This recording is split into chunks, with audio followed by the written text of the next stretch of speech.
Yeah, g'day, Bush Camping Tools here. Well, I want to talk about tactical knives, and every time I hear this word tactical, especially in relationship to knives, it just makes my flesh creep or crawl.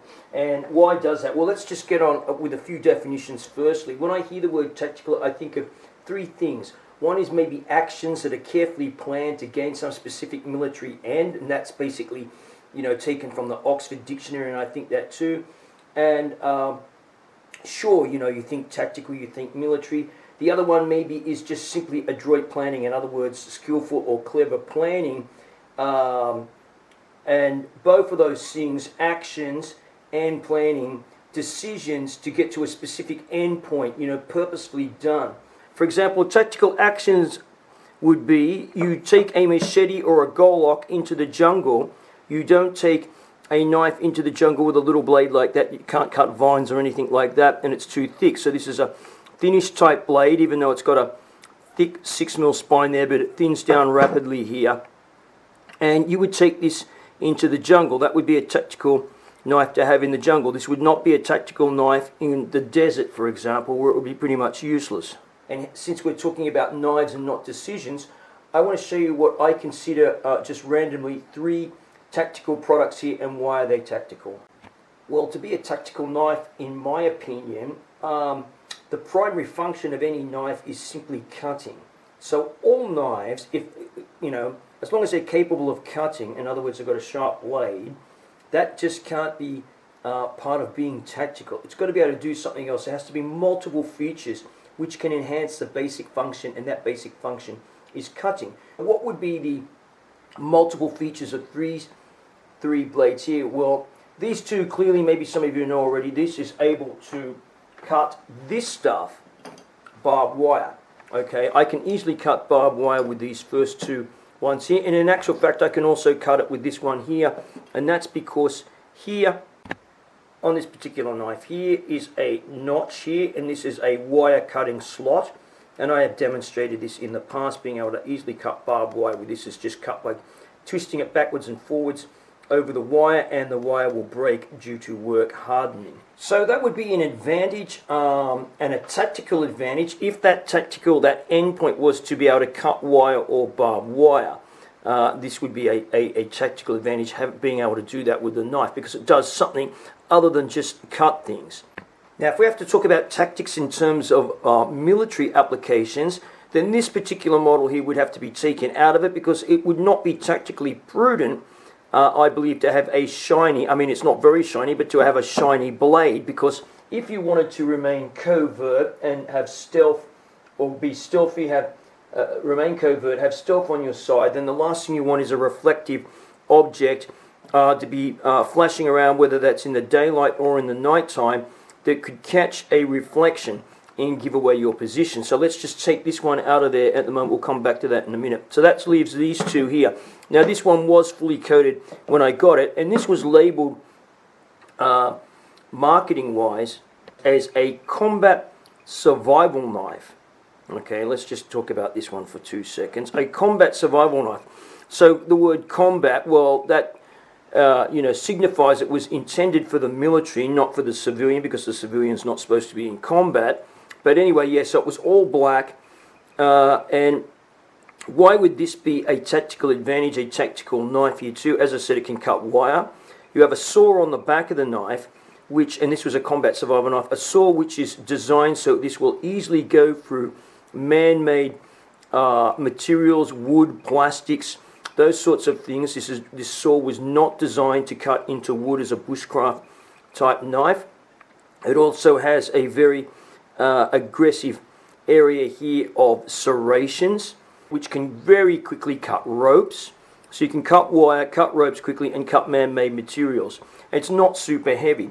What else, apart from the knife itself, and it's black, it was all black, so it would not have reflected any light except for this small area there. No knife comes alone. It's useless without a scabbard.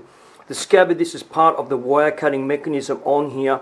Does it have any other tactical advantages other than that? Well, yes, it does. On here, there's a diamond plate, so it is basically that plate enables one to keep the knife sharp. You don't need to carry anything separate.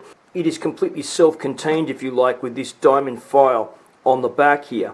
That gives it some tactical qualities there as well. Another tactical aspect is, and especially if it's purposefully designed into a knife sheath, and that is this.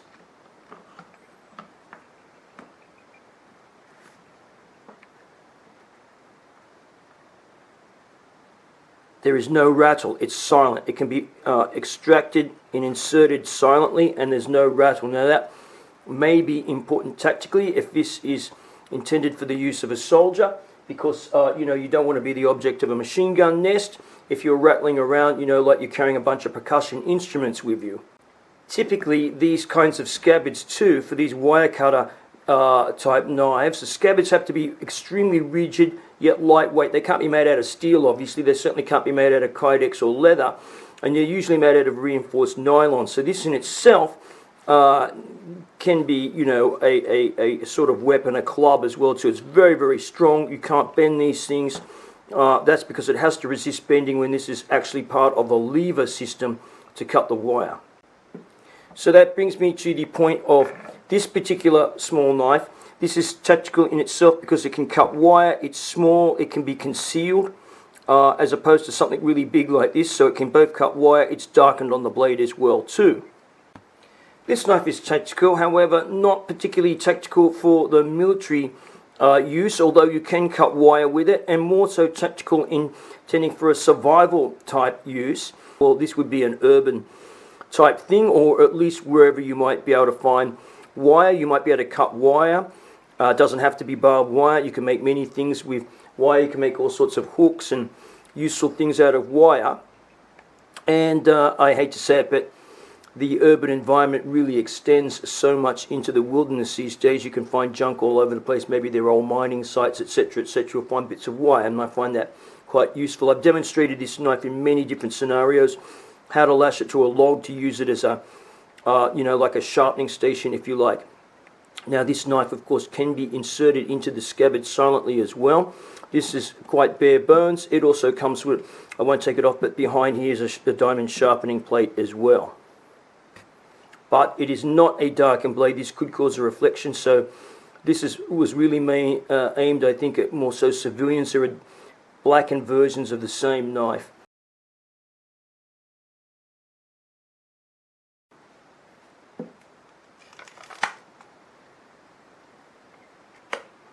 So this knife, like this one here, is completely self-contained in the fact that you don't need to carry separate sharpening stones for both of them. They're bare bones setups. The carry system for a knife too could make the knife itself tactical, not per se, but as a whole unit. For example, here in this one here, we have a carry system which can also has inside of here quite a large, it's been sewn together so it contains quite a large fire steel in here, and this scabbard, it's got a rigid insert so it cannot be bent on there, and this would close over the knife. Now I believe these were intended for paratroopers, commandos. This is to stop the shrouds, any chance of the shrouds getting caught up in the knife handle, so the knife handle is not exposed. This cover would go over there like that. This is a commando knife. This other one here, what's tactical about this was designed as a military survival knife, so it can come with a pouch on the front. There were Powell's webbing on the front. You can stick a molly pouch, a quick pouch on there like that. And so it has all sorts of different attachment points. These kinds of things are not necessary for ordinary civilian things like a hunting knife. You wouldn't have all this stuff all over your hunting knife pouch. You have a regular scabbard, and that's that. This also, you can put in here, your sharpening. This is actually the diamond sharpening plate. All these sorts of things like that, and that would make the knife tactical. Okay, here's a bunch of knives which I consider not tactical. You can see straight away they're all medium kind of size knives here, medium sized blades. You'll notice the two at the end here are darkened blades. Does that mean that these are tactical with a non-reflective surface?